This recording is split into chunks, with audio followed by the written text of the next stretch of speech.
Okay, sige. Pag-usapan natin ang isa sa para sa akin pinakamakapangyarihang kabanata sa Aklat Manggawa. Ito yung kwento ni Esteban. Siya yung kauna-unahang martir ng pananampalataya. At sa kwento niya, makikita natin kung gaano kalaki ang halaga ng tapang, lalo na para sa atin ngayon. Ito yung tanong na bumabalot sa buong kwento ni Esteban, di ba? Isipin mo, isang tao na humarap sa pinakamatataas na otoridad ng panahon niya, hindi para ipagtanggol ang sarili niya kundi para ipahayag ang isang katotohanang alam niyang hindi nila kayang tanggapin. So, i-imagine natin yung eksena. Si Esteban, ng trabaho talaga ay maglingkod sa mga mesa, di ba?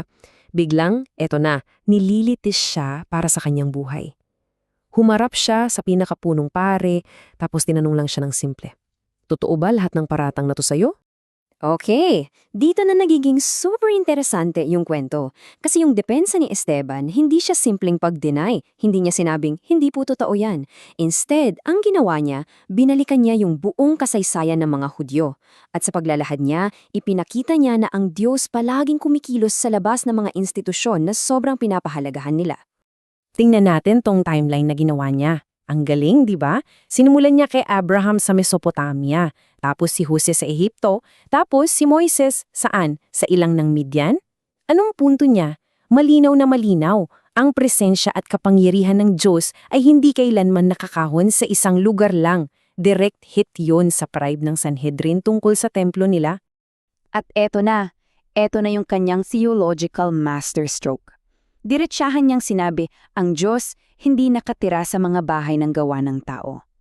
Grabe, isipin mo yung tapang na sabihin niyan sa harap mismo ng mga taong ang buong buhay ay umiikot sa pagprotekta ng templong non. At dito biglang nag-iba yung hangin. Nagbago yung tono ng speech niya. Mula sa pagiging depensa, biglang binaliktad ni Esteban ang lamesa. Siya na yun ang umaakusa. Hinarap niya ang mga pinuno at boom! Ipinamukha sa kanila ang sarili nilang kasaysayan ng pagtanggi sa mga sugo ng Diyos. Ngayon, ang ganda ng slide na to kasi kitang-kita yung pattern na inilatag ni Esteban. Paulit-ulit, di ba? Ang Diyos nagpapadala ng tulong, si Jose, si Moises, mga propeta. Ang Israel, ano ang reaksyon? Paulit-ulit din, pagtanggi, pagbebenta, pagpatay. Grabe! Ramdam mo na ba yung bigat? Papalapit na tayo sa huling akusasyon niya. At ito na nga. Ito yung aabangan mo, yung knockout punch. Walang preno, walang paligoy-ligoy, diretsahan niyang sinabi, matitigas ang ulo ninyo, katulad kayo ng mga ninuno ninyo, palagi ninyong nilalabanan ang Espiritu Santo. Grabe, isang direktang akusasyon. So, pagkatapos ng matapang na salitang yon, anong nangyari?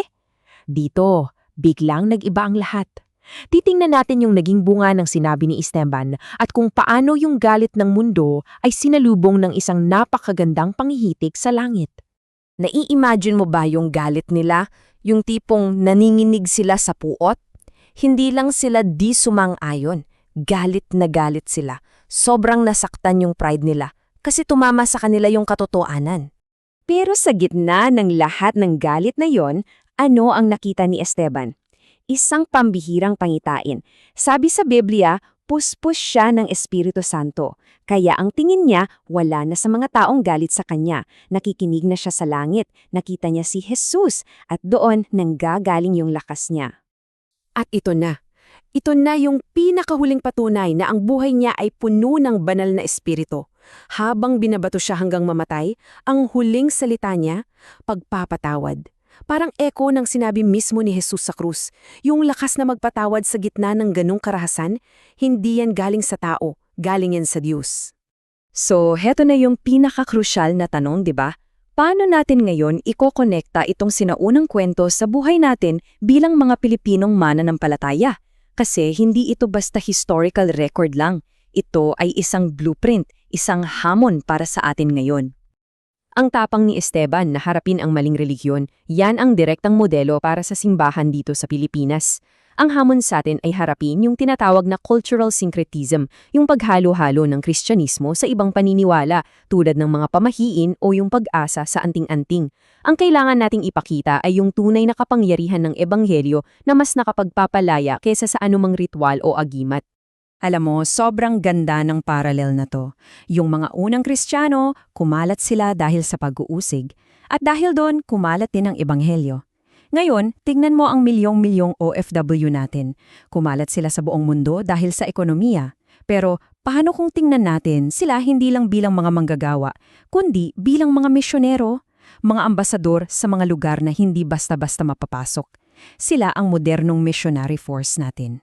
Sa kultura natin kung saan minsan delikado magsalita ng totoo, tinuturuan tayo ni Esteban na ang lakas natin ay hindi dapat nakasandal sa sarili nating seguridad, kundi kay Kristo. Yung panalangin natin hindi dapat, Lord, ingatan mo po ako, kundi, Lord, bigyan mo ako ng tapang para sa iyo, anuman ang mangyari. At dito tayo magtatapos. Isang tanong na kailangan nating pagnilayan ng malalim. Yung buhay ni Esteban, nag-iwan yan ng kwento ng tapangan na bumago sa mundo. Ikaw, kapag tinawag ka na tumayo para sa katotohanan, anong klaseng kwento ang iiwan mo?